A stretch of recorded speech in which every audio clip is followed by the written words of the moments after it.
okela a bete mona fait moyen ko mata na transport kana bete me kanga mabona pont na ko mata mpimpa kana mebwa donc pila ko mata ke valiable mais ban fumu ya iboke mona to boke mona vraiment bete lo mona ban fumu bete me tuba vraiment cette fois-ci vraiment bo ça l'effort na ko yiki la bete njila eta net na pont ya yes penake pont la bana boya ya une fois ya ke pont ya impika njila bo ban fumu ngo bo bete vota bo par rapport anki kana mvula mebanda inki dia beta sala beta kondia na wapi beta kondia na wapi nisila mezengana beta vana bitu ke déjà enclavé ba mana betu ke mona ba camion ve we mona ba moto ve yoke mpasi boyi buka betu boyi masa ke katuka kwa ko ina ke kulumuka penza ti na pont kwilu kana me bukana mo sirke no bantu taluta dia avec na kwenda na lwange ba camion taluta dia ave mbina nyonso betu ke pesa kaka gouvernement na betu bo kangula ndentima bokangula ntima kana bome yidika mokili bonso ya kanzombi yai moke sirke no pont kwilu kuna mpi ta résister kana tumetala bien mokili yai nyonso yo ina ke nata penza masa ya ngolo tina pont kwilu bon betume dila betke mona leta ke kanga kaka makutu awa betke kuma na moment ya élection bota kwisa kwaku ou bien bota kwisa be bota luta na nkenzila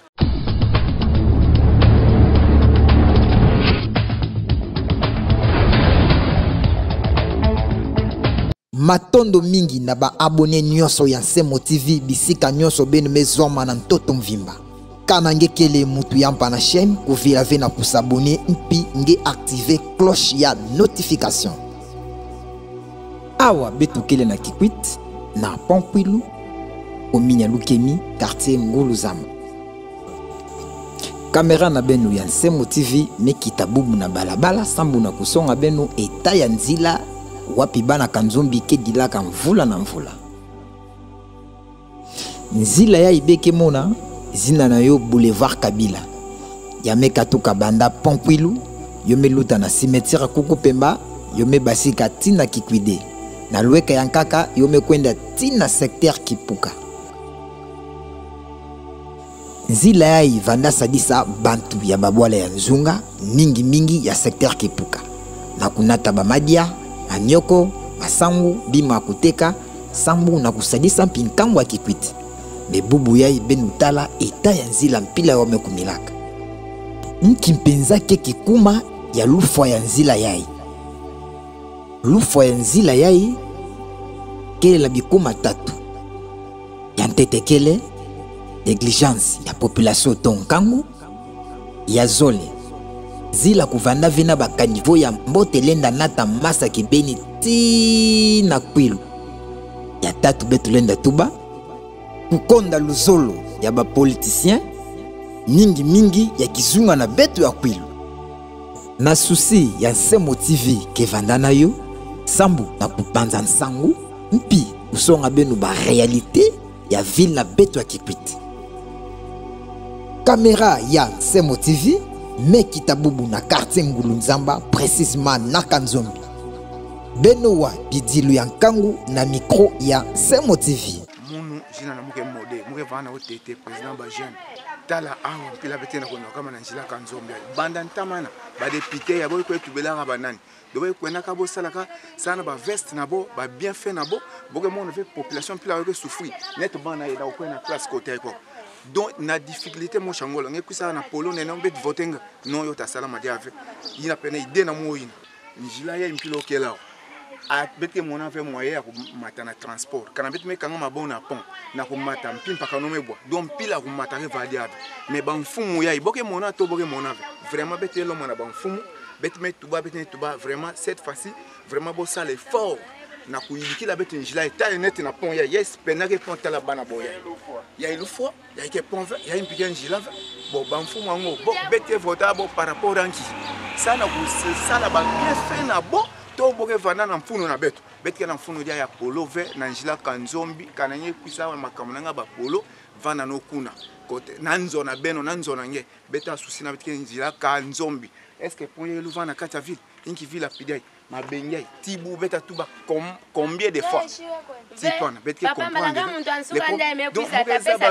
inki solution boke bakaka sana njila Kanzombi betme lemba mingi vraiment contribution na muno ina merci. Donc vraiment yoke mpasi mingi kana betu ke na Congo betu na wapi yoke mpasi mingi na betu bantu Kanzombi kana mvula mebanda inki dia beta sala beta kondia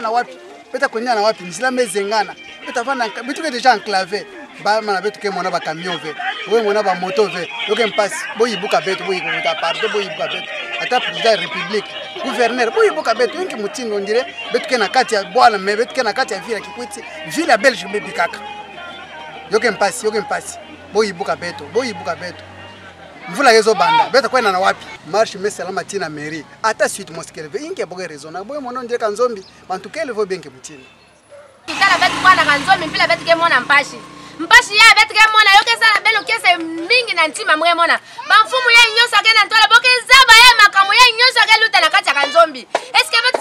fe bigisa bana na bena kuyungana modeli ye antuka njila ya imushipu ya betu mona bebe yidika yo kama kanjila moshi kuluta wa bie dibulu be fikila betu tela mpila betu ye yungana papa bete so sati ba transport ukuisa mfumu takuisa kuna na tribune ndo be umatakuna bete mona mpila ukuisa ve bete kuisa makulu ya imushipu ntoto ke shima betu bete salangi muchindu be yidikila betu kuma bete bampangi munu ya imetu bande pardon mingi be yidikila betu kishika ya betu kuma mbote papa bigelo sa betu bete na bola yankaka bete na imbongo bo betu na imbongo betu kwenda betu na imbongo bebigisa betu dia ve wana kati lukemi bebigisa betu na imbongo melo mapidina besa bwisa betu na shimu awa dia ve samu betu melo mamingi tukudila bete konfula bege wila betu ve bon ça va bete na balabala mukidina betu ya kanzombi yake kulumusa masa penza ti na pont kwelo mama bete mona ke no betu dizila l'état déjà antika ntama ataki mamo si solution aboge baka yokeve masa yake katuka kwa ko ina ke kulumuka penza ti na pont kwelo kanome bukana mwe sirke no bantu taluta dia avec na kwenda na Lwange ba camion taluta dia avec mbina nyonso bete pesa kaka gouvernement na betu bokangula ntima kana bome yidika mukidi bonso ya kanzombi yai muke sirke no pont kwilo kuna mpi ta résister kana tu metala bien mukidi yai nyonso yo ina kenata penza masa ya ngolo tina pont kwilo bon betu medzila betke mona leta ke kangaka kama makutu awa betke kuma na moment ya election bota kwisa kwaku ubia bota kwisa be bota luta na nzila bampangi nyonso na kuluta na nzila kanzombi na kuteka na kusala commerce ya mutindo betke luta na nzila kanzombi betu kulumuka tete kuma na pont mais betke de na nzila ve betu kuma enclavé camion ke kota ve à part moto ke zenga ya kuzenga bon juste betke lomba na gouvernement botala ntete makambo na betu mukidi ya kanzombi kwako sambo vraiment kana boki tala yo tout le temps betke dila mais betke mona solution penza ya mbote kelve yo na betke lomba kaka na yani mosi mfumu atulula nteme mesonani diaka kwako na kacha kanzombi sambo kana ve vraiment mpasi ya mingi vraiment ya mvana ndeti yo mwanda mingi ya kutubandike beno mekatu kwa kulanda abanza ya bampangi idilu na bo sambo na lutungu ya nzila quartier Ngulunzamba na commune ya Lukemi mebatisa ba député ya pila na pila na kutala mambu bonso yayi yoke pesa nsoni na mesu ya banzenza mpi na ntoto na betu ya mvimba betu talomba na ba député ya Kizunga ya Kwilu gouvernement provincial gouvernement national na kusala kima mosi ya Mbalu Sambu Nkangu ya Kanzombi kuzinga na ba condition ya mbote bonso ba quartier ya Nkaka ntangu masake na makulu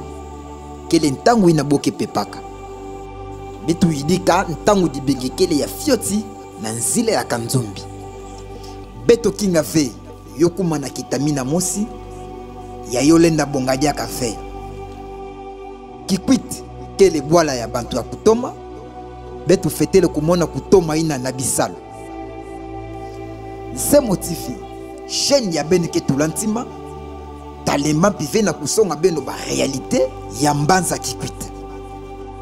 na bilumbu ke kwisa beto tasonga beno eta ya nzila ya plateau 2 zones